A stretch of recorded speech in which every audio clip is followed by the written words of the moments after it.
जी sir. जो railway के जो वित्तीय वर्ष पिछला के बारे में क्या उपलब्धियां हासिल करी है वो बताइए।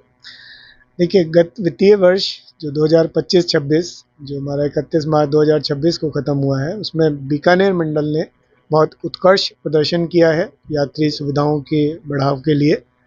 इसमें हमारे जो यात्री जो हमारे परिवहन है, यात्री आय है, माल लदान है, माल लदान से जो आय है उसमें काफ़ी वृद्धि हुई है, लगभग 5 से 10% की वृद्धि हुई है सभी एरियाज़ में। इसके अतिरिक्त हमने कुछ विकास के जो इंफ्रास्ट्रक्चर रिलेटेड कार्य भी किए हैं, जिसमें दोहरीकरण लगभग 83 किलोमीटर का दोहरीकरण का कार्य, हनुमानगढ़ में वॉशिंग लाइन, नई लॉन्ड्री, इसके अतिरिक्त जो ABSS अमृत भारत स्टेशन के कार्य हैं उसमें गोगा मेडी मंडी डबवाली स्टेशनों का कार्य का उद्घाटन, बीकानेर से एक नई वंदे भारत का संचालन, ये सभी कार्य प्रमुख रहे हैं। और इसमें हमारे जितने अधिकारी कर्मचारी हैं वो पूरी तरह से कटिबद्ध हैं मंडल में यात्रियों की सुविधाओं में दिन रात सुविधाओं में बढ़ोतरी करने के लिए। कोई नया प्रस्ताव रेलवे कौन सी कोई नई ट्रेनें शुरू होने वाली व्यवस्था? देखिए, प्रस्ताव तो नई ट्रेनों के समय समय पर भेजे जाते रहते हैं, लेकिन प्रस्ताव चूँकि लंबी दूरी की ट्रेनें कई ज़ोन से गुजरती हैं तो उनका जो संचालन के लिए जो तकनीकी जांच के बाद ही उनकी अनुमति मिल पाती है। इंफ्रास्ट्रक्चर रिलेटेड कई ऐसे प्रस्ताव हैं जिनकी अभी प्रक्रिया चल रही है, जिसमें बठिंडा से लालगढ़ की डबलिंग, अनूपगढ़ बीकानेर की नई लाइन, रेवाड़ी बीकानेर की डबलिंग, इनके कार्य प्रस्तावित हैं।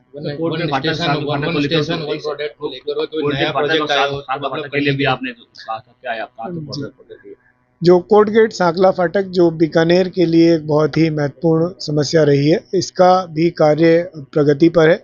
इसके लिए PWD का कॉन्ट्रैक्ट अवार्ड हो चुका है और उनका कार्य शुरू हो चुका है। रेलवे से संबंधित जितनी अनुमति और ड्राइंग्स की अप्रूवल दी जानी थी वो दी जा चुकी है और रेलवे PWD के साथ पूरा समन्वय बनाकर इस कार्य को मॉनिटर कर रहा है कि जिससे जल्दी से जल्दी किया जा चुके। वन स्टेशन वन प्रोडक्ट को लेकर वो डेवलपमेंट जहाँ पर नहीं है वन स्टेशन वन प्रोडक्ट अभी हमारे लगभग सभी स्टेशनों पर लगाया जा चुका है और उसको समय समय पर कोशिश की जाती है कि उसकी और उसमें जो बढ़ोतरी की जा सकती है वो की जाए। रेलवे सुरक्षा पुलिस मोबाइल चोरी होती है, चोरी की घटनाएं लगातार सामने आ रही है, क्या लगता है इसको रोकने के लिए क्या प्रयास? देखिए, इसको रोकने के लिए हमारी जो रेलवे सुरक्षा बल है वो GRP के साथ समन्वय बिठाकर कोशिश करती है और हमारी अभी जो GRP के जो प्रमुख हैं उनसे भी इस बारे में समन्वय बैठक हुई थी और जिसमें हमने उनको भी रिक्वेस्ट किया है कि आप जहाँ पर इस तरह के सेक्शन या एरिया हैं जहाँ इस तरह की घटनाएं ज़्यादा होती हैं वहाँ पर गश्त बढ़ाएं और हमारे RPF के साथ उन एरियाज़ को, उन ट्रेन्स को मॉनिटर करें जिससे कि घटनाओं में रुकावट आ सके। चेकिंग अभियान कितना चला है, क्योंकि जैसे तस्कर जो है वो अब रेल को माध्यम बना लिया है तस्करी करने का, क्या इस संबंध में एक तो समय समय पर हमारे कुछ सरप्राइज इंस्पेक्शन चलते हैं और अभी हाल ही में 1 महीना पूर्व पूरे मंडल में विभिन्न विभागों द्वारा एक अभियान चलाकर, एक ड्राइव चलाकर इस पूरे जो समस्या है इसके निदान के लिए कोशिश की गई थी और लगभग सभी ट्रेनों में हमने इसकी सरप्राइज चेकिंग कराई थी और जहाँ पर भी अगर कुछ अव्यवस्थाएं मिली तो उनके ऊपर कठोर कदम उठाए गए। एक तो बठिंडा से लालगढ़ की डबलिंग का एक प्रस्ताव चल रहा है जो कि एडवांस स्टेज में है। नई लाइन जो अनूपगढ़ से बीकानेर है वो एक सर्वे चल रहा है। इसके अलावा जो और जो प्रोजेक्ट हैं उसमें रेवाड़ी से लेके और बीकानेर तक का इसके जो बचा हुआ सेक्शन है डबलिंग उसका भी FLS। तो यात्री सुविधाओं हेतु जो भी कार्य होते हैं वो कार्य हमारा जो बोर्ड से एक लमसम वर्क सेंक्शन होते हैं उसके अंदर हम जैसे जैसे ज़रूरत पड़ती है उनको स्वीकृत कराते रहते हैं। तो मैं बता दूं, आपको शायद पता भी होगा, रेलवे बहुत गंभीर रहा है उसमें, क्योंकि जितनी वो यात्रियों की समस्या है उतनी समस्या रेल के परिचालन में भी रहती है और उसके लिए PWD से सामंजस्य बिठा के अब वो समय आ चुका है जिसमें PWD ने कॉन्ट्रैक्ट भी अवार्ड कर दिया है, कार्य भी प्रगति पर है। जितनी ड्राइंग रेलवे से परमिशन अप्रूवल थी, GAD सारी अनुमोदित की जा चुकी हैं और जैसा कि उनसे हमारी टाइम टू टाइम रिव्यू बैठक होती रहती है, ये कार्य अब इस वर्ष उम्मीद पूरा होने की पूरी उम्मीद है। किसी को ना मिला हो और खासकर मीडिया के जो पर्सनल है, जिनको इंपॉर्टेंट मीटिंग जाना पड़ता है, उनके पीआरआई के थ्रू मेरे पास आता है। इवन कुछ लोग आप उनसे पर्सनली बात भी करते हैं तो कोटा मिलता है, ऐसी बात नहीं है। कभी कभी ऐसा होता है कि कोई वीआईपी मूवमेंट ऐसा हो या फिर कोई ड्यूटी पे ऐसा मूवमेंट हो, तब भले ही कुछ दिक्कत आ जाती है, लेकिन हम मैक्सिमम टाइम हम लोग अरेंज कर देते हैं। सर आप कोटा सेंट्रलाइज्ड है।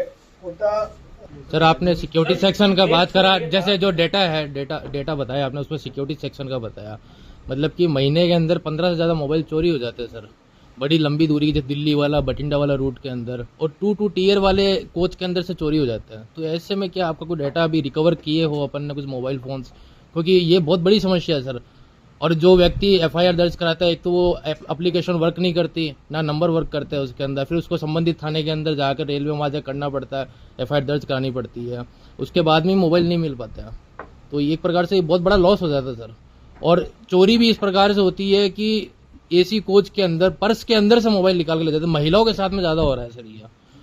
इन दिनों ये जीआर थोड़ी मूवमेंट बढ़ना चाहिए सर, क्योंकि थोड़ा ट्रेन को लोग सेफ्टी के पर्पज से प्रिफेयर करते हैं। जनरल तो सर समझ में भी आता है सर, एसी 2 टीयर के अंदर से भी चोरी हो जाना, ये तो बहुत बड़ा दुर्भाग्य की बात है सर। आपकी बात बिल्कुल सही है। नियमित की घटना पर डे पर डे घटना होती है, और खाली परिवार लेके और वो ठेकेदार के छोरे को बुला के बातचीत करके छोड़ देते हैं और पे के भाई ये आदमी ले रहा है, लेकिन जो है ना आरपीएफ और आरपीएफ सर ये बोलती है कि क्या करोगे आप, हो गया चोरी हो गया, अब मिलना तो है नहीं, उसके ये जवाब होते हैं, तो ये विश्वास टूट जाता है सर। इसलिए आपसे बात कर रहे हैं, है तो एक्चुअली जीआरपी का मामला। हाँ। आप लोग मालिक हैं, इसलिए आपसे बात। नहीं सही बात है। देखिए ऐसा है कि ये जो आरपीएफ इसमें समन्वय का काम करती है, और हमारे आरपीएफ के भी यहाँ पर शाखा अधिकारी बैठे हैं, तो अगर इस तरह की अप्रोच कहीं मिलती है कि वो आरपीएफ उसको ठीक से एंटरटेन नहीं करती, तो बिल्कुल उसको भी काउंसिल किया जाएगा। जीआरपी के अभी एसपी भी मिलने आए थे, तो उनसे भी हमने चर्चा की थी कि जहाँ जहाँ इस तरह के सेक्शन या एरिया हैं जहाँ इस तरह की घटनाएं ज़्यादा हैं, वहाँ वो अपनी गश्त बढ़ाएं और आरपीएफ के साथ समन्वय बिठाकर वहाँ कुछ कार्रवाई करें। ये अटेंडेंट लोग की वजह से ये सारा काम हो रहा है। तो एक बात, जो एजेंसी है अटेंडेंट वाली, उनको बुला के बातचीत की जाए ताकि जो नहीं, उनको भी समय समय पर काउंसिल और वार्निंग दिया जाता है। अगर ऐसी कुछ मिलता है पेनल्टी भी काटी जाती है। बाकी इसमें और कदम उठाए जाए। पॉजिटिव मिले, उसी पॉजिटिव फीडबैक पे ये प्रपोजल हेडक्वार्टर से लेके बोर्ड तक गया था, जो पैन इंडिया, फिर उसके बाद वो एस्टेब्लिश कर दिया गया। जहां तक कैंसिलेशन फीस और 24 घंटे की चार्टिंग है, वो जो है वो रेलवे बोर्ड के प्राधिकार में है, जो वहां से हमें डिसीजन मेकिंग आ जाएगी, उसी के हिसाब से ही हम लोग उसको एस्टेब्लिश कर पाएंगे।